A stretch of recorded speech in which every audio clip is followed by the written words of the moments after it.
Assalamualaikum warahmatullahi wabarakatuh. Nama saya Haris Yusuf Fatharani Amin dari kelas 3 EB04 ingin mempresentasikan tentang review yang berjudul Kepemilikan Kantor Audit dan Persepsi Investor terhadap Kualitas Audit. Pokok permasalahan dari studi ini adalah untuk menganalisis bagaimana investor mempersepsikan perusahaan audit satu masa jabatan dengan menggunakan konvensi respon laba dari regresi return laba sebagai proksi untuk persepsi investor tentang kualitas laba. Teori pendukung. Peningkatan penyimpangan akuntansi baru-baru ini telah membuka kembali pernyataan tentang masa kerja audit, auditor, independensi, dan kualitas audit. Studi terbaru memberikan wawasan berharga ke dalam perdebatan seputar masa kerja audit dengan memeriksa hubungan antara masa kerja dan akrual akuntansi, kesalahan perkiraan analis, dan biaya hutang. Mears et al. Tahun 2003 menyimpulkan bahwa masa kerja auditor yang lebih lama membatasi keleluasaan manajerial dengan akrual akuntansi yang menunjukkan kualitas audit yang tinggi. Metode logi penelitian. Sampel lengkap terdiri dari perusahaan-perusahaan yang telah terdaftar di BEJ dari tahun 1994 sampai 2004.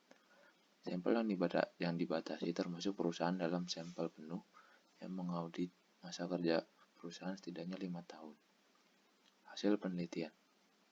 Penelitian ini menggunakan kerangka regresi dasar berikut untuk menganalisis apakah investor menganggap kualitas laba dipengaruhi oleh masa kerja auditor.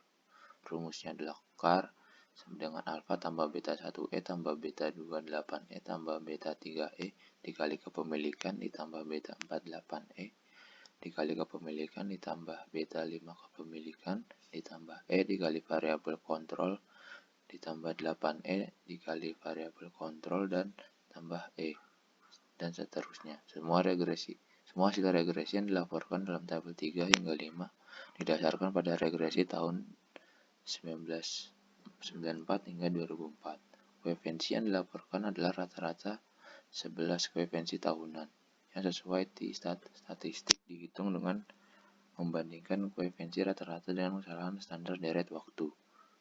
Interpretasi hasil penelitian. Kekhawatiran potensi pada tabel 3 adalah bahwa estimasi ERJ dari regresi laba-laba kontemporer sehingga mungkin bias ke bawah jika pasar mengantisipasi laba tahun berjalan lebih dari 1 tahun sebelum rilis pendapatan.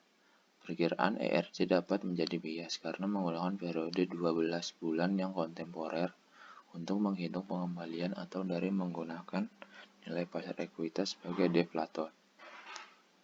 Lalu penelitian menemukan hasil yang serupa menggunakan total aset sebagai deflator untuk E dan 8E. Estimasi dari beta 3 tambah beta 4 menggunakan sampel penuh adalah 0,027 pada tabel B panel B dari tabel 4.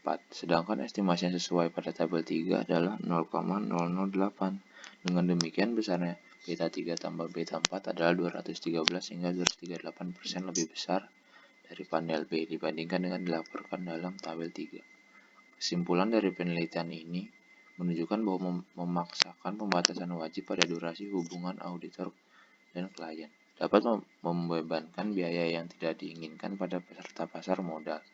Hasilnya juga tunduk pada peringatan. Hasil dari suatu rezim tanpa batasan jangka waktu auditor mungkin tidak berlaku untuk semua rezim dengan rotasi auditor wajib, karena insentif untuk auditor dan klien mungkin berbeda dengan kedua rezim. Kritik untuk penelitian ini dengan adanya dua persepsi membuat pembaca dapat melakukan perbandingan. Untuk kedepannya, future research-nya peneliti dapat melakukan penelitian dengan perbandingan yang lainnya. Terima kasih. Wassalamualaikum warahmatullahi wabarakatuh.